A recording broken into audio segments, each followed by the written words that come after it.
Makanya agama itu diutus, para nabi diutus untuk mengendalikan hawa nafsu manusia. Jadi beginilah bahasanya, manusia itu dulu bunuh-bunuhan, bantai-bantaian, perang-perangan. Bukan perang eca-ecaan tapi ya, perang-perangan. Murah nyawa manusia itu. Bertempur. Itu peradaban masa lalu itu. Begitulah kondisinya. Mau dia zaman apapun, zaman Imperium Romawi kah, Persia kah, kekaisaran dinasti Sing Cina kah, entah apa namanya, yang kuat akan menindas yang lemah, dan orang yang ingin bertahan maka dia harus membunuh. Lalu diutuslah agama agar agama ini menyelamatkan nyawa manusia. Makanya jadi heran kita kalau ada orang yang mudah betul menghalalkan darah orang lain atas nama agama. Itu kontradiksi.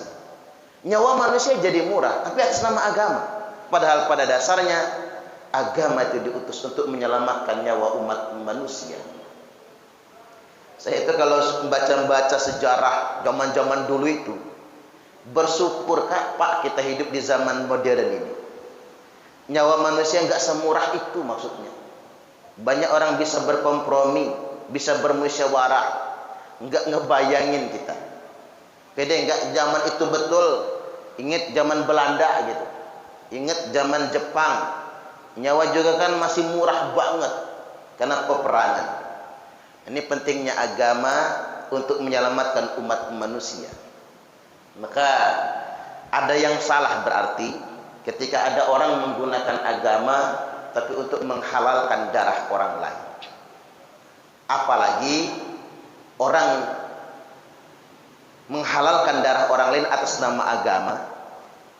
Dia berjuang atas nama agama untuk berbuat kerusakan. Ini jelas-jelas menyimpang. Nah, pada kesempatan kali ini untuk meminimalisir adanya kemungkinan penggunaan bahasa agama untuk menghalalkan darah orang lain. Jadi kita ini ingin menciptakan ketertiban di dunia internasional ini. Atas nama agama, kedamaian. Bukan perang atas nama agama. Kayak di Suriah sama di Irak itu. Itu sama-sama teriak Allahu Akbar loh, Pak. Bom-boman itu di masjid. Bom-boman itu. Kelompok pemerintah lagi sholat Jumat dibom sama oposisi. Oposisi lagi sholat Jumat dibom oleh kelompok pendukung pemerintah. Begitu keadaan sampai sekarang.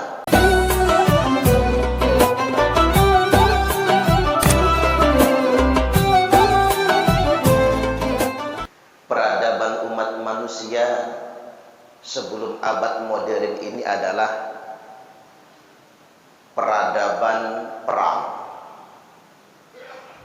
Bahkan sejak awal Nabi Adam diutus ke muka bumi ini, di mana pembunuhan pertama terjadi. Habil dibunuh oleh Qabil. Terus menerus selama berabad-abad lamanya manusia itu hanya saling membunuh. Nah, ini yang harus kita baca ulang. Manusia itu sejarahnya memang saling bunuh, Pak. Jadi kalau cuma sekedar perang Rusia Ukraina belum seberapa dibandingkan dengan zaman dahulu.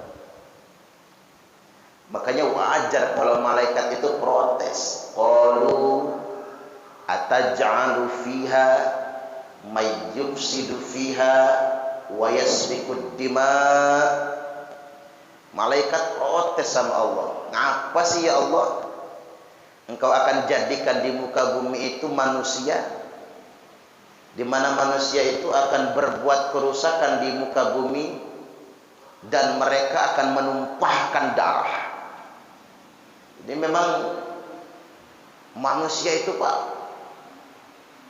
lebih kejam daripada raja hutan. Raja hutan itu apa? Singa ya. Lebih kejam manusia itu daripada raja hutan. Dan itu yang bikin malaikat itu menjadi kesal. Ngapa sih harus ngutus manusia ke muka bumi itu yang dia bakal berbuat kerusakan? Dan memang sejarah membuktikan Bangsa-bangsa yang ingin bertahan dia harus melawan. Negara-negara yang ingin berkuasa dia harus menjajah. Kan begitu. Nggak usah jauh-jauh lah, kita tarik ke sejarah Indonesia saja. Majapahit ingin berkuasa, ya dia harus menundukkan negara-negara kecil di sekitarnya. Ya, sejarah kita saja. Jadi artinya begini, saya ingin sampaikan pada kesempatan kali ini, kalau cuma bicara tentang manusia, memang manusia itu kerjanya menumpahkan darah.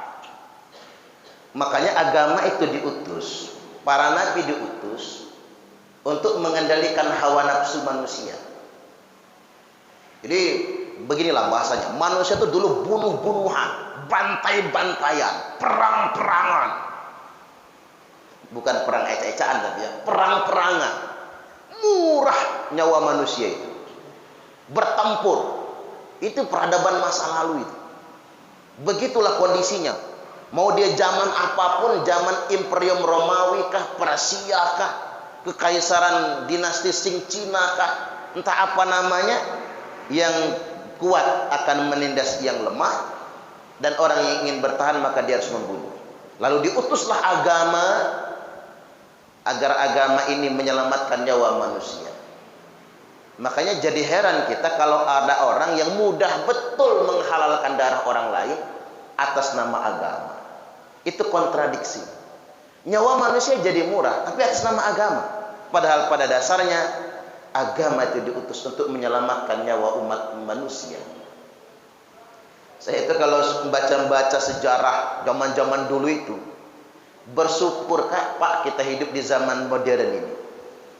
Nyawa manusia nggak semurah itu maksudnya. Banyak orang bisa berkompromi, bisa bermusyawarah, nggak ngebayangin kita. Pede nggak zaman itu betul. Ingat zaman Belanda gitu, ingat zaman Jepang. Nyawa juga kan masih murah banget karena peperangan. Ini pentingnya agama untuk menyelamatkan umat manusia. Maka ada yang salah berarti ketika ada orang menggunakan agama tapi untuk menghalalkan darah orang lain. Apalagi orang menghalalkan darah orang lain atas nama agama. Dia berjuang atas nama agama untuk berbuat kerusakan. Ini jelas-jelas menyimpang. Nah, pada kesempatan kali ini untuk meminimalisir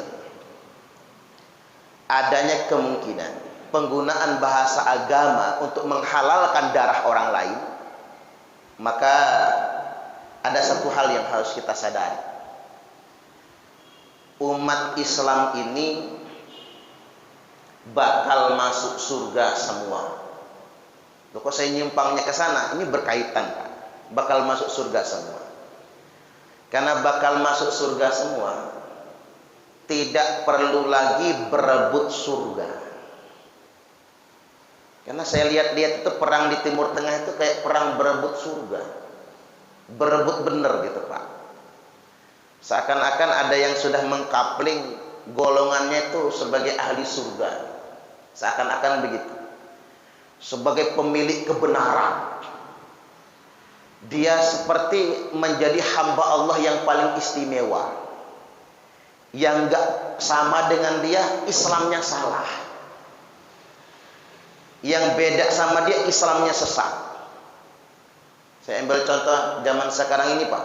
Yang ngaku-ngaku salafi itu. Nah, saya mau bahas salafi dulu sebelum bahas surganya ya. Yang ngaku-ngaku salafi. Siapa sih salafi itu? Benar mereka salafi atau cuma ngaku salafi saja?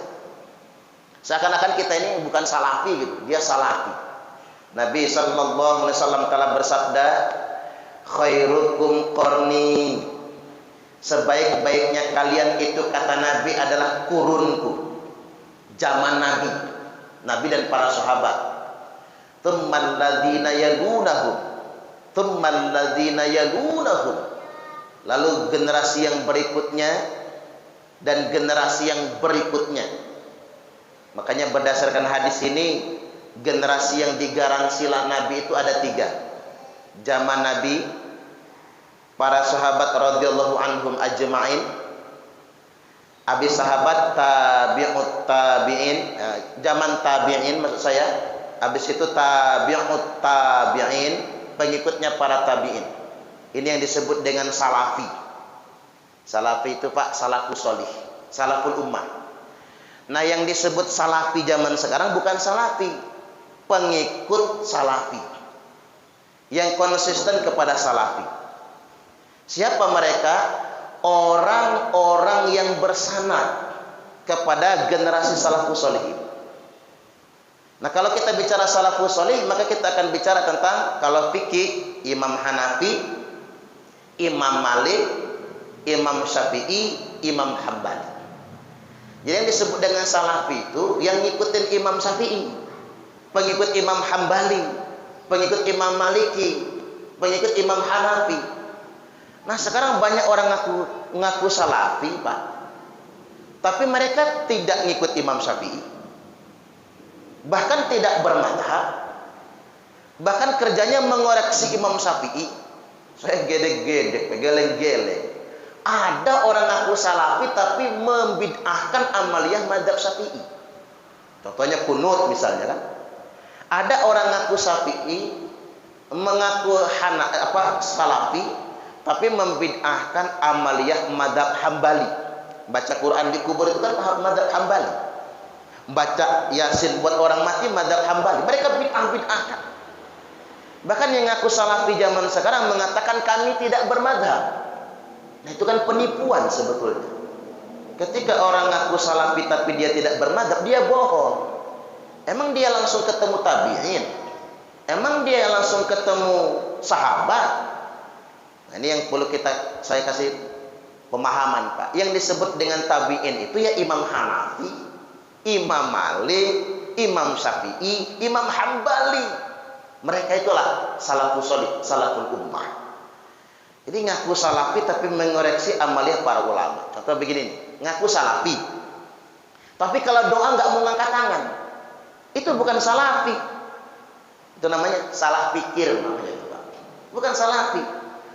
Coba sahabat doa ngangkat tangan. Imam yang 4, Imam Hanafi, Imam Malik, Imam Syafi'i, Imam Hambali, doa ngangkat tangan. Tapi kalau mereka doa nggak mau ngangkat tangan, perhatikan mereka yang ngaku-ngaku salafi. Kalau doa begini, tangannya di bawah. Karena bagi mereka bid'ah doa ngangkat tangan itu. Nah, ini disebut dengan salah pikir. Karena mereka tidak bermadhab, salah mengartikan hadis. Inilah yang jadi masalah. Karena memang tidak bermadhab, salah menafsirkan Al-Quran, salah memahami hadis Nabi. Contoh lagi begini, Pak. Kalau ngikut salafi, tarawih itu 20 rakaat. Kalau salafi benar. Kita ini berapa tarawih? 20 ya. Untung saya nggak dijadwal tarawih di sini.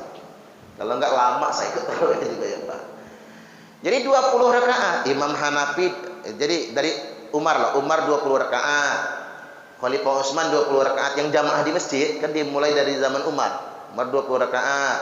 Zaman Khalifah Utsman 20 rakaat di masjid. Zaman Ali 20 rakaat di masjid. Fatwa Imam Hanafi 20 rakaat di masjid.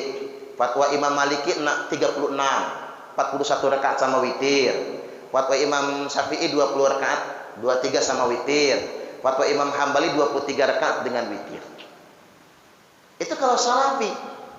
Tapi mereka ngaku salafi, sholatnya cuma 11 rakaat. Cara mengerjakannya 4-4-3. Itu persis kayak formasi main sepak bola. Saya mau kasih tahu, sholat tarawih yang 4-4-3 itu hanya ada di Indonesia Raya tercintai. Loh, mengapa ada orang yang sholatnya 4-4-3 ngaku salafi itu? Salah pikir. Itulah ilmu nggak bersanad. Dari kitab mana mereka dapatnya? Dari madhab mana mereka mendapatkannya? Nah, hati-hati dengan kelompok-kelompok salah pikir ini tadi. Yang jadi masalah begini, mereka ini kasar, Pak. Coba dengan sekali-kali ikut pengajian mereka itu. Saya dulu sering ngintelin mereka itu. Wow, pokoknya selain mereka salah semua, bid'ah semua. Mereka selalu mengklaim madhab mereka itu sesuai dengan Al-Quran dan Sunnah. Selalu mengklaim sedemikian rupa. Makanya karena bibitnya keras, memang bibitnya mereka ini keras. Mereka inilah sebetulnya penerus Khawarij. Penerus Khawarij. Karena Khawarij itu merasa dirinya paling beriman. Merasa dirinya paling beriman, yang lain kafir semua. Makanya benar kalau ada pernyataan cikal bakal teroris di dunia internasional ya kelompok salah pikir itu. Kelompok Wahabi, Salafi, Takfiri. Karena memang sudah ada keyakinan mereka lah yang benar, mereka lah yang masuk surga, yang lain salah semua. Makanya Pangeran Muhammad bin Salman buat terobosan baru, mulai melarang aliran Wahabi, Salafi, Takfiri di kerajaan Saudi Arabia. Cuman masih menyebar di negara-negara lain, termasuk Indonesia ini, Pak. Karena memang saya pengen kayak Malaysia itu. Kalau di Malaysia itu semua madrasah, semua sekolah, semua pesantren wajib mengajarkan fikih mazhab Syafi'i. Oke, kalau di Indonesia kita nggak mau satu mazhab, wajibkan kepada semua madrasah, sekolah, pesantren mengajarkan fikih salah satu dari 4 mazhab. Bagus begitu. Atau 4 mazhabnya. Jadi jangan sampai orang tidak bermazhab. Nanti akan jadi kaku sekali. Kalau di Arab Saudi itu tidak boleh mengajarkan fikih kecuali mazhab Hambali. Makanya kalau saya kunjungan ke Rusaifah itu, Pak, di sana itu hanya di situ kantong mazhab Syafi'i di Mekah. Bahkan di sana ada yasinan di situ, ada tahlilan di situ, Ratibul Hadat ya. Kalau kita nyebutnya tahlilan gitu, kalau di sana baca Ratibul Hadat. Itu tiap malam Senin sama malam Selasa. Cuman kata penguasa Saudi, boleh selama itu tidak di masjid dan tidak di lembaga resmi. Maka di sana yang selain mazhab Hambali tidak boleh ngajar di masjid dan tidak boleh mengajar di lembaga sekolah resmi. Sampai sedemikian rupa. Tapi itu dimaklumi. Mengapa dimaklumi? Saudi sedang menjaga negaranya biar nggak konflik. Jangan sampai ada orang mengatasnamakan agama melawan negara sendiri. Makanya di Arab Saudi itu, Pak, melawan raja bisa dihukum pancung. Sampai segitunya. Mengkritik raja bisa dihukum pancung kalau di Arab Saudi itu. Karena mereka ingin aman negaranya. Kalau di kita ya negara demokrasi, enggak segitunya. Tapi jangan juga kebablasan. Sementang demokrasi, bablas menggunakan doktrin agama, tapi untuk melawan pemerintah yang sah. Karena sampai detik ini tidak ada satupun dalilnya yang memperbolehkan melawan pemerintah yang sah. Satu pun dalil tidak ada. Termasuk kalau kita di Amerika, walaupun presiden kita bukan muslim. Nah, sekarang saya masuk ke surga tadi itu. Biar rileks, kalau jenengan biar nggak kaku. Kita juga ini kan rata-rata NU, Pak. Masjid Nurul Huda ini masjid basis NU. Pak Yai kita adalah Roi Surya MWC NU. Di NU juga kita jangan mewarisi pemikiran ta'assub begitu. Kalau enggak NU sesat ya jangan. Saya kalau diajarkan kiai saya, karena kita sudah sampai ke tasawuf sih, Pak ya. Namanya orang muslim itu kata beliau masuk surga semua. Nah, itulah kejutan bagi saya. Jadi yang masuk surga itu bukan karena golongannya, bukan karena mazhabnya. Satu sisi kita ini enggak boleh mengklaim diri pasti masuk surga. Tapi satu sisi kita juga nggak boleh nakut-nakutin orang jualan neraka, seakan-akan nggak ada harapan untuk masuk surga. Atau misalnya saya mampir ke Jatimulyo, ketemu masjid, mampir sholat, ada tulisan gede di depannya, Nabi Adam dosanya 1, diusir dari surga. Nah kamu dosanya banyak, tapi pengen masuk surga, ngimpi katanya. Waduh, kata saya, waduh berat Pak, berat. Jangan ikut Islam yang kayak gitu, salah itu Islamnya. Ya manusia ini udah takdirnya buat dosa kan, betul nggak kira-kira? Bukan manusia lah kalau nggak bikin dosa. Innal insana ma'lul khata' wan nisyan. Manusia itu memang tempatnya salah, tempatnya lupa. Kalau manusia nggak salah, aku matiin aja kata Allah. Ku ganti dengan makhluk yang baru. Dia berbuat salah, lalu dia bertaubat kepada. Makanya kita dikasih Ramadan, Pak. Nyuci Ramadan nih. Kemarin-kemarin nih, banyak dosa tuh kita udahan. Dosa mata. Kadang-kadang mata ini selagi dia masih normal, Pak. Ngelihat orang bening khilaf juga kan. Iyalah kalau ada bini, ngelihat orang bening langsung istighfar. Coba kalau dewean, Pak, kadang-kadang khilaf. Kita ini manusia jujur-jujuran, jangan sok suci kan. Jujur-jujuran aja kita banyak dosa. Nah, makanya dikasih Ramadan. Dengan Ramadan diampuni semua dosa. Iblis ngamuk. Kan Idul Fitri iblis ngamuk. Baca dalam Durrah itu kan, iblis ngamuk. Wah, teriak-teriak. Anak buah iblis nanya si setan-setan, "Ya Sayyidana, man aghdabaka?" Wahai komandan, kata setan, "Mengapa engkau marah? Siapa yang bikin engkau marah?" Kata iblis, "Saya ini kesel. Itu umat Muhammad dosanya banyak betul. Udah capek kita ngegoda, pas ketemu Ramadan Idul Fitri, dosanya diampuni oleh Allah Subhanahu wa taala." Nah, itulah gunanya Ramadan, menghapus dosa-dosa. Nah, balik lagi bahwasanya jangan jualan yang berat-berat Islam itu. Promosi itu surga, jangan neraka, ge. Kan ada ungkapan ulama begini, kabarkanlah surga sesering mungkin, sehingga surga itu merindukanmu. Jadi makin sering kita bicara surga, makin sering kita mendakwahkan surga, surga kangen sama kita. Tapi kalau neraka terus yang didakwahkan, nanti nerakanya kangen sama kita. Nah, itu yang jadi masalah nantinya. Makanya kembali lagi saya ingin tegaskan, umat Islam itu masuk surga semua. Apapun mazhabnya, termasuk salah pikir tadi itu, Pak. Semua. Jadi kita ini ingin menciptakan ketertiban di dunia internasional ini. Atas nama agama, kedamaian. Bukan perang atas nama agama. Kayak di Suriah sama di Irak itu. Itu sama-sama teriak Allahu Akbar loh, Pak. Bom-boman itu di masjid. Bom-boman itu. Kelompok pemerintah lagi sholat Jumat dibom sama oposisi. Oposisi lagi sholat Jumat dibom oleh kelompok pendukung pemerintah. Begitu keadaan sampai sekarang. Mau sampai kapan itu perang atas nama agama itu? Berebut surga. Nah, bagaimana cara memahaminya? Umat Islam masuk surga semua, cuman dibagi 3 rombongan. Ini saya perlu konkretkan dulu. Thuluthun yadkhulunal jannata bighairi hisab. Sepertiga umat Islam ini masuk surga tanpa hisab. Langsung ke surga. Ini sepertiganya. Tapi ini bukan karena bendera organisasi, bukan, Pak. Bukan bendera partai, tapi berdasarkan amal mereka. Ini namanya golongan terbaik. Kalau sahabat itu masuklah, para sahabat radhiyallahu anhum ajma'in, yang takwa-takwa. Masuk surga tanpa hisab. Tapi mudah-mudahan kita termasuk. Allahumma amin. Ini kan doa paling hebat itu masuk surga tanpa hisab. Dah sepertiga tuh. Sepertiga umat Islam ini thuluthun ya'tuna bidzunubihim wa khotoyahum fayughfar lahum. Sepertiga mereka akan datang dengan dosa-dosa mereka, dengan kesalahan mereka banyak, ya, orang-orang biasa kayak kita inilah, fayughfar lahum, lalu diampuni dosa-dosa mereka. Ini golongan kedua.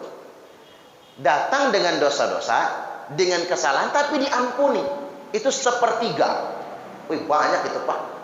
Kita hitung sekarang aja, jumlah umat Islam berapa sekarang? 1,8 miliar. Umat Islam itu terbanyak loh, Pak. 1,8 miliar Muslim. Kemudian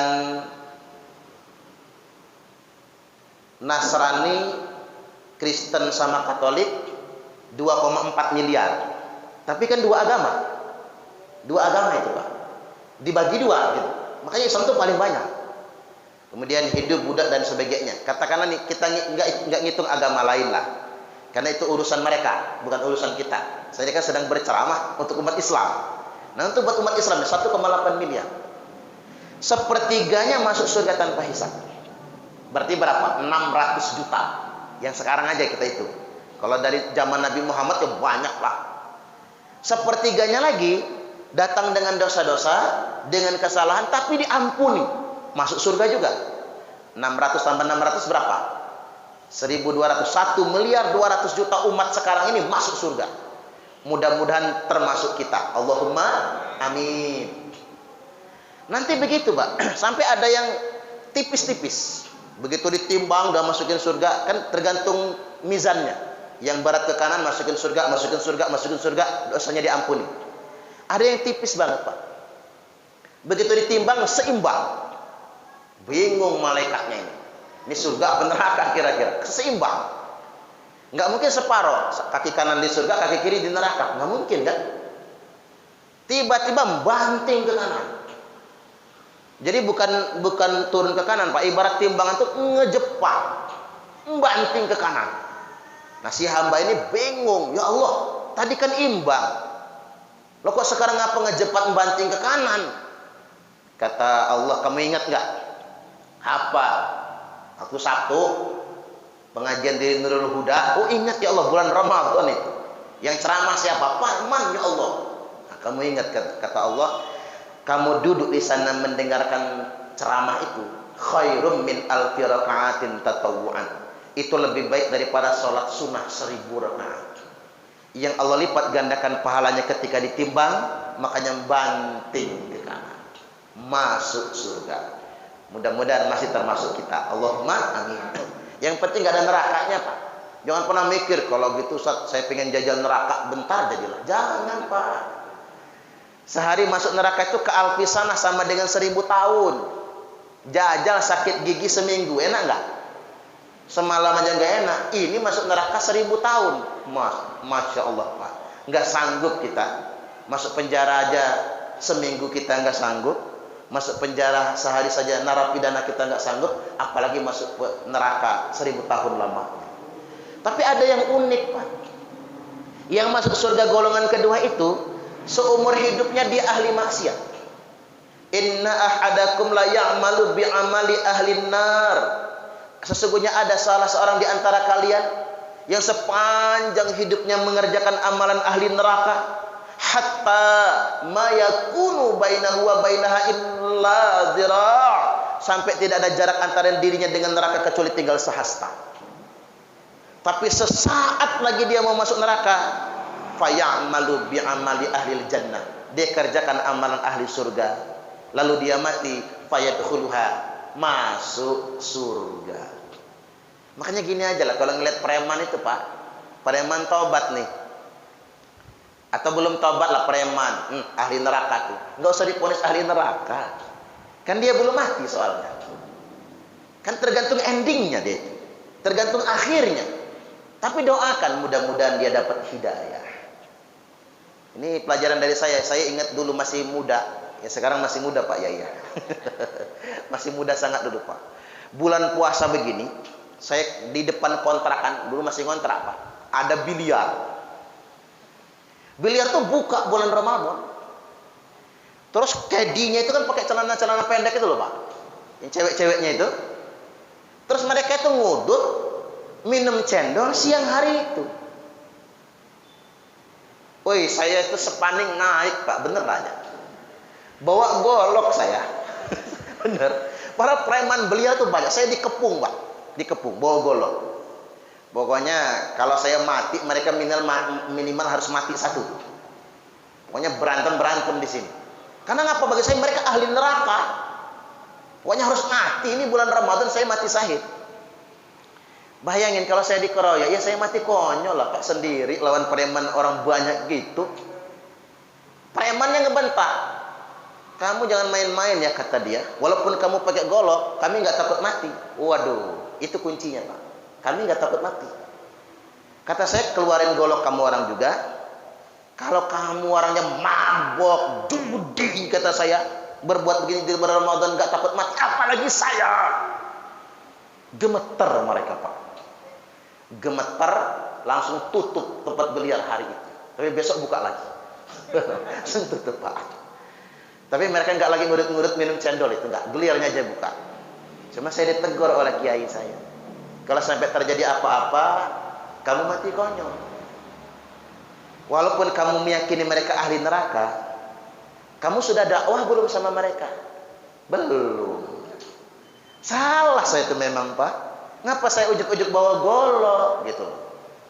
Mestinya saya berdakwah kan dengan mereka. Kamu nggak tahu nasib mereka gimana itu. Sekarang Pak, 5 premannya itu udah tobat semua sekarang. Udah tobat semua. Kalau ketemu saya itu mesem-mesem senyum dia. Nah artinya daripada kita marah, emosi Pak, kayak membunuh mereka gitu, Mending kita berdakwah agar mereka mendapatkan hidayah. Kan nggak tahu nasib mereka bakal bagaimana nantinya. Sedikit lagi nih. Yang ketiga, thuluthun ya'tuna bil dunubi wa khotoya idham. Sepertiga umatku, kata Nabi, sisa itu akan datang pada hari kiamat nanti dengan dosa yang gede-gede. Nah, yang kayak gini nih Pak, mampir ke neraka. Tapi mudah-mudahan gak kita lah, mudah-mudahan. Allahumma amin. Mampir ke neraka. Nah, mampirnya beda-beda. Ada yang sehari, 2 hari, seminggu, 2 minggu. Makanya ada istilah syafaatul uzma. Jadi Nabi itu bisa menolong, Nabi kita itu bisa memberi syafaat kepada umatnya yang sudah masuk neraka. Bisa. Ya Allah, si fulan berapa lama masuk nerakanya ini? Setahun, kata Allah. Tolong sih ya Allah, dia itu walaupun nggak sholat tapi rajin sholawat, kata Nabi. Tolonglah dikasih remisi, kata Nabi, potongan masa tahanan. Minta remisi berapa? Banyak. Ya kalau bisa 364 hari, kata Nabi. Potongannya banyak banget. Nah, karena Nabi boleh memberi syafaat Pak, cuman sehari masuk nerakanya, dimasukkan ke surga. Makanya jangan heran jenengan nanti kalau di surga ketemu tetangga belakangan. Kemana aja kemarin? Mampir gua, kata dia. Mampir ke neraka. Iya, tak cari-cari kok nggak nongol-nongol gitu ya. Kan ba'dhum ala ba'din yatasaalun. Orang di surga itu kan dialog, ngobrol-ngobrol gitu. Mereka saling bercengkrama gitu Pak, guyonan gitu. Jadi jenengan tuh kalau mau pengen santai betul hidup, santai tapi nggak capek, di surga. Tapi di dunia nggak enak Pak, pengangguran, capek di dunia ini Pak. Capek mikir terutama, sama dimarahin bini kalau pengangguran tuh. Kalau di akhirat nanti nganggur itu tapi bahagia, enak dan adem. Nah, sehari, 2 hari, 3 hari, habis umat Muhammad nanti di neraka itu. Kemudian Allah bertanya pada malaikat, wallahu a'lam, padahal Allah Maha tahu. Kata Allah, masih ada nggak umat Muhammad di dalam neraka? Habis, kata malaikat. Cari dulu, kata Allah. Maka malaikat nyari Pak di dasar-dasar neraka sama beko itu, di kerok-kerok itu. Masih banyak di dasar neraka. Kemudian Allah bertanya sama malaikat, apa amal mereka? Kata malaikat, mereka nggak sholat. Sholatnya nggak ada, puasanya nggak ada. Orang puasa dia malah ngudut. Sholatnya nggak pernah, taraweh kosong, Idul Fitri nggak nongol. Waduh, 0 besar. Pengajian tidak.